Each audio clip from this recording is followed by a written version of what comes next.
And this is a part 2 of this little series based around just shooting the shit about carnivore and keto. The second thing to talk about is how to properly and traditionally approach carbohydrate loading. So carbohydrate loading to me is extremely important as far as muscle cell volumization, to be able to retain your muscle mass, to enjoy and appreciate having that muscle mass, and to be able to articulate from a synergistic, muscle synergistic standpoint, not being low on energy, not having one physiological form of your musculature more conditioned than the other that'll lead to injuries and synergistic muscle dominance issues. And so stretching is probably, I think, the most important thing when you're on the keto carnivore, and timing that with your carbohydrate loads. I feel like carbohydrate loading, as I suggested in the prior video, assists greatly in resetting your metabolic processes. And let's not forget about things like brain serotonin. You're going to have some issues, most likely, with sleep. It changes your brain chemistry, undeniably. So if you're living a more sedentary lifestyle and you don't have a high power output or expectations, responsibility, I think a person can really get away with eating a traditional keto or carnivore type diet when they know exactly what their energy demands are going to be.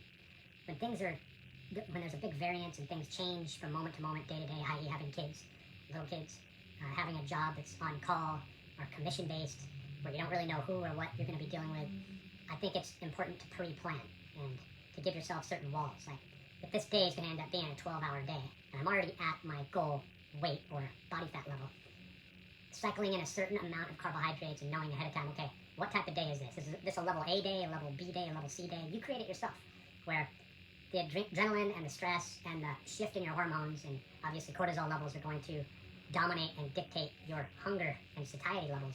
You're going to need a fallback. And so I would start it out and stack it up at 50-gram increments. Like, yeah, if I blow it and I've already, eaten one and I'm eating two, I'm not going to say it, donuts, bagels, maybe it's just a bowl of oatmeal. Set it at 50, see how you're feeling, but keep the protein around. The protein is then going to be your failsafe to complete the meal, to make. So there was MIT research that was done years ago. I used to talk to my personal training clients about this. I'm also a NASM PES, a NASM CES, ShareCare certified.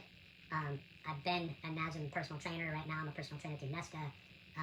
I've been a personal trainer through AFA, through ACE. As I said, sports nutritionist, sports nutritional wellness counselor, several other certifications that I've had, from kettlebells to Pilates to TRX. I was heavily involved in the fitness industry. I was a fitness professional. 3 levels of certification through Equinox Fitness Institute. That's their in-house training at the time. I don't know how it is now. And I can tell you that information has changed quite a bit. The level of autonomy and self-efficacy, that is, you not being a client, but being your own purveyor of information, that has come into full scope with mediums like this, YouTube, with people who are major educators. Me, I've been out of the game. I gained a lot of weight. I don't proclaim to be an expert in the field, but I'm an expert on me. I know me. And that's what I encourage you to do, is to understand that you need to give yourself breaks, just like you need to get tough on yourself. You need to be disciplined, right? But depending on which school of thought you gravitate toward, that is what's going to, in a major way, affect your life and your livelihood. And there's a lot of people talking out there. So that's why I just kind of take on the connotation of, okay, look at the minor things that I've done. Drop 30 pounds on the keto carnivore. I'm just a friendly coach, somebody that might be able to point you in the right direction, give you a few suggestions, but by no means am I suggesting myself as a professional or as an expert. Been there, done that, but a lot of people are going to proclaim that they know everything, and I'm not doing that here on this channel. I'm saying what works, maybe what doesn't work, and go easy on yourself. And so with that, have a good day, good vibes, and find little spots in your life where you can really enjoy yourself.